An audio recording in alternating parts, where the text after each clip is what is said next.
नमस्ते। मैं हूँ दीप्ति गज्जर। पुस्तक का नाम है सरदार माने सरदार। लेखक है डॉक्टर गुणवंत शाह। अनुवादक डॉक्टर भानुशंकर मेहता। आदरणीय मित्र रामलाल पारिख को सप्रेम भेंट। रुद्रभद्र सरदार। सरदार वल्लभ भाई पटेल के जीवन कर्तव्य और जीवन विकास पर जितनी विवेचना होनी चाहिए थी उस प्रमाण में अब तक नहीं हुई है। उनके जीवन प्रक्रिया की बाबत पुस्तकों का अवलोकन करने पर ज्ञात होगा कि इनमें से अधिकतर पुस्तकें अंग्रेजी भाषा में लिखी गई है। इन ग्रंथों में सरदार साहब के जीवन के 7 से 8 वर्ष के क्रियाकलापों की बाबत विस्तार से घटनाक्रमों का विवरण पढ़ा जा सकता है। इनमें के राजनीतिक प्रसंगों का यशगान भी हुआ है। ऐसा करते हुए सरदार के विकास क्रम के, उनके हृदय की रुजुता के, हृदय के कोमल भावों का प्रकट करने वाले कितने ही सुंदर पक्षों पर पूरा ध्यान नहीं दिया गया है। अस्तु कुछ भ्रमों की भी वजह से कहीं कहीं भारी अन्याय भी हुआ दिखाई पड़ता है। इस दृष्टि से एक या दो बड़े सविस्तार तटस्थ तुलनात्मक जीवन चरित्रों की आवश्यकता है। ऐसे लेखक के लिए सहायक हो सके ऐसे बारडोली और विलीनीकरण के दो पक्षों की बाबत डॉक्टर गुणवंत भाई शाह जैसे नूतन दृष्टि से विचार करने वाले महानुभाव ने बहुत सी अध्ययनपूर्ण जानकारियाँ प्रदान की है और इनकी कीमत जितनी भी आंकी जाए कम ही होगी। विश्वास करेंगे सरदार साहब पर गुजराती भाषा में सविस्तार जीवन चरित्र केवल एक है, वह है श्री नरहरि भाई परीख का। यह अनेक महत्वपूर्ण घटनाओं से भरपूर है, तो भी उनके बाद इनके बारे में लिखने वालों ने पूरा ध्यान नहीं दिया है, ऐसा स्पष्ट प्रतीत होता है। श्री महादेव भाई जीते रहते तो सरदार की जीवनी जरूर लिखते और ऐसी एक सूचना भी मिलती है, पर वे अधिक समय तक जीवित नहीं रहे। यह दुर्भाग्य ही माना जाएगा। किसी की जीवनी लिखी जाती है तो आरंभ में पिता तथा पितामह की बाबत थोड़ी सी ही सही पर ठोस जानकारी तो रहती ही है। गुजरात की इतनी सारी यूनिवर्सिटियों में इतिहास विभागों के विद्वानों ने सरदार साहब के पिता झवेर भाई की बाबत इतिहास के प्राचार्य या विद्यार्थी द्वारा अभी पूरी शोध नहीं कराई है। नरहरि भाई की पुस्तक में एक तथ्य है कि झवेर भाई सन 1857 के बलवे में या तो उसमें सक्रिय थे या किसी अन्य प्रकार से उसमें भाग लेने चल पड़े थे। उसमें झांसी की रानी का और साथ ही होलकर के राजा का भी उल्लेख आता है।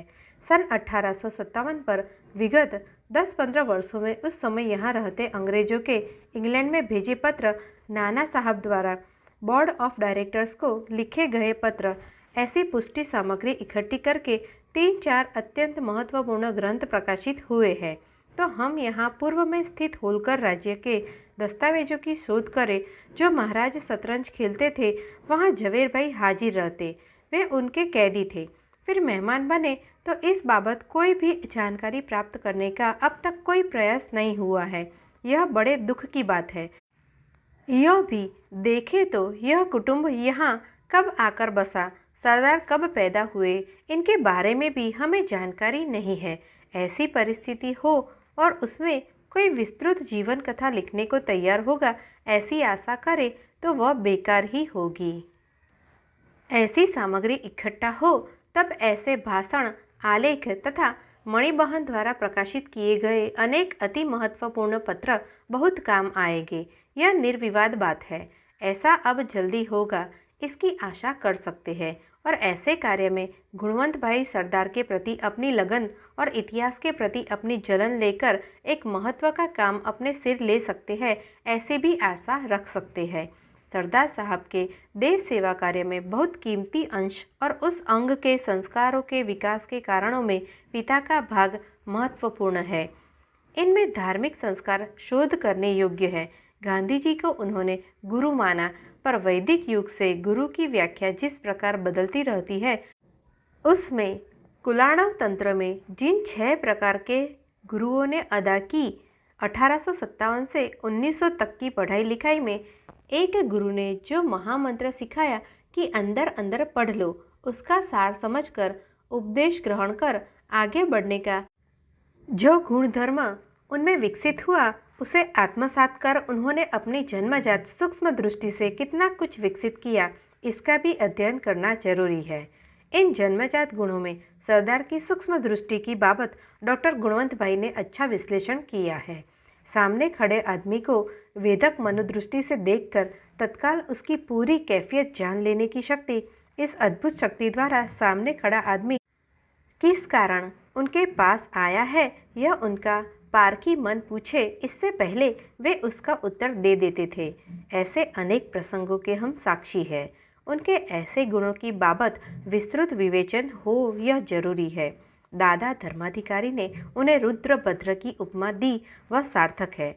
ऐसे शक्ति संपन्न लोग विरले ही होते हैं, तो भी उनके जमाने के और बाद के लेखक उन्हें लौह पुरुष, लोखंडी पुरुष कहकर अपना अज्ञान व्यक्त करते लज्जित नहीं होते। यह भाषण कुल 3 खंडों में विभाजित है।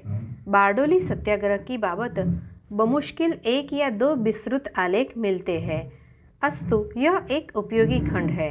दूसरा अति प्रख्यात भारत के नक्शे को आकार मिला नामक खंड है और वज्राद अपि कठोराणि मृदुनि कुसुमाद अपि तीसरा खंड है।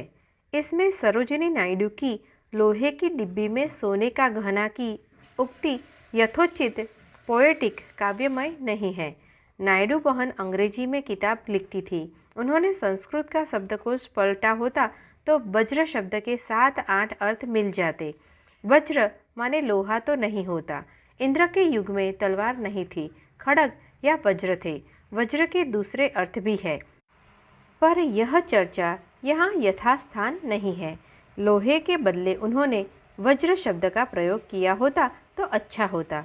सरोजिनी देवी जीती होती तो मैं उन्हें सोने की डिब्बी में प्लेटिनम या हीरे का गहना जैसी उपमा सुझाता। यह तो मैं बात बात में सरदार साहब के नाम के साथ लौह शब्द का प्रयोग करने वालों ने किस हद तक इसका दुरुपयोग किया है, यह बताने हेतु ही टिप्पणी कर रहा हूँ। पुनः पुनरुक्ति समेट कर कहता हूँ कि सरदार दादा धर्माधिकारी के शब्दों में रुद्रभद्र पुरुष थे। रुद्र रोए थे तो आंखों से लहू बहा था, अग्नि नहीं।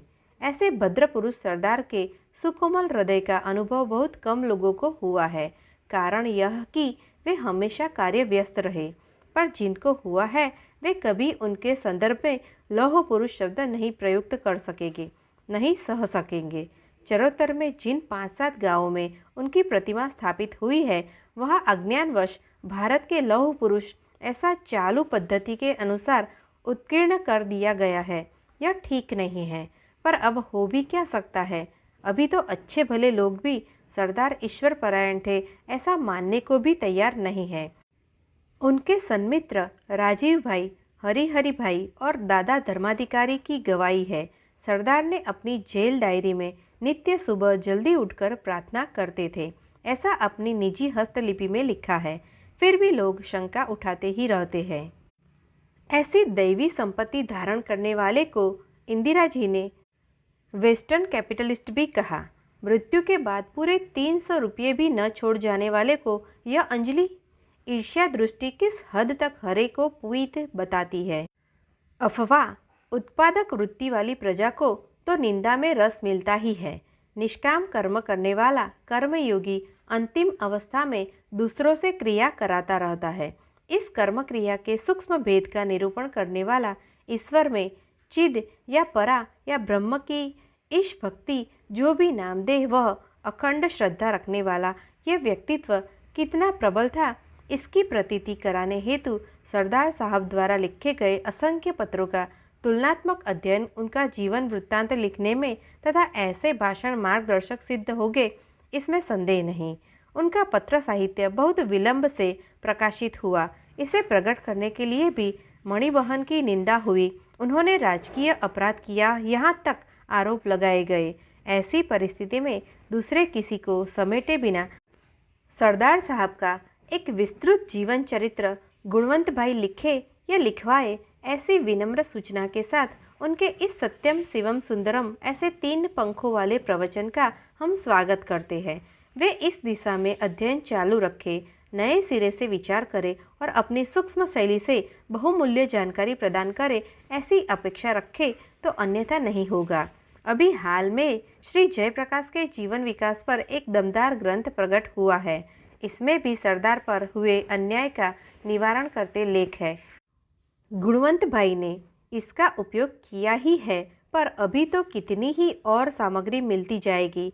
इन सबका समग्र अध्ययन करके एक नहीं 2 या 3 जीवन चरित्र लिखे जाए, यह आवश्यक है।